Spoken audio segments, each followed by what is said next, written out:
I met a really nice person at the store the other day. She came in with a lip gloss. It's a Clarins Instant Light Lip Perfector Gloss. If you've never tried these, really worth checking out next time you're in a Shoppers Drug Mart. The color I have is number 6. This one is like a nudie pink.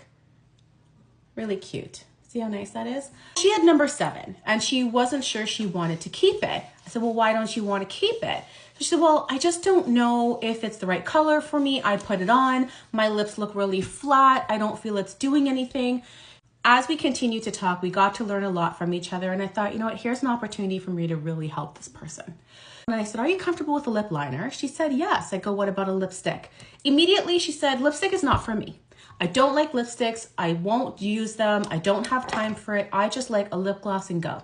That's totally fine. I'm going to show you everything I did for her. She had like a light plummy pink undertone to her lips.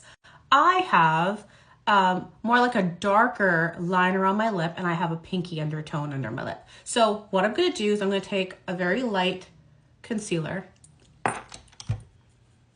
and I'm going to blend that out. This is exactly what I did for her in the store. Okay. Step 1. Step 2, you're going to get your liner. I'm using MAC Espresso. She had a Westman liner.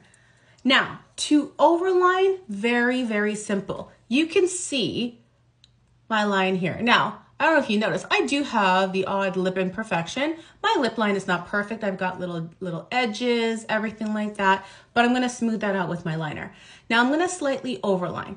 So we're going to start here. I always start midway. And when you want to create the illusion of a lift, you want to go up.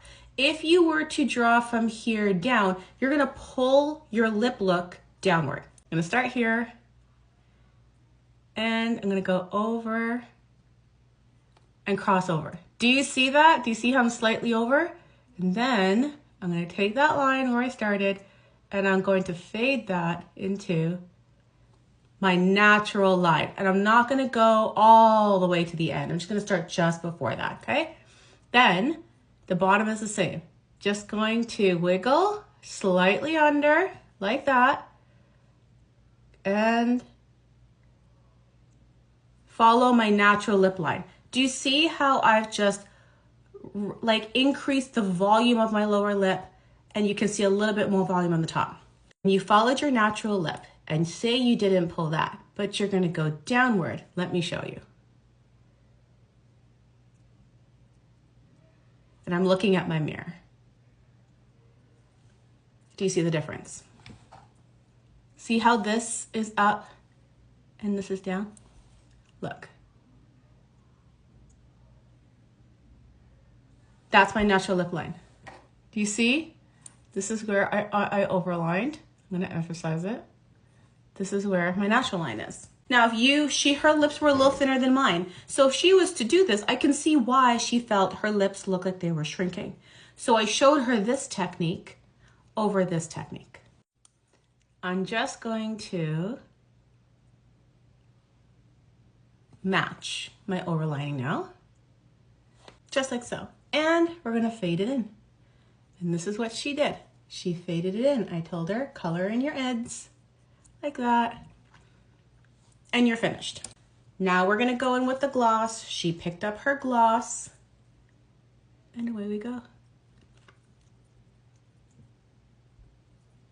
And because of this beautiful applicator, it will smudge the liner and the gloss together quite effortlessly. Final look. Do you see how full my lips look?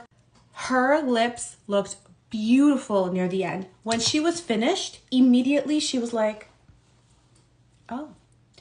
I have never had a client do that in front of me at a store before. She crossed her legs at the makeup counter. She was in the mirror. She was looking left and right.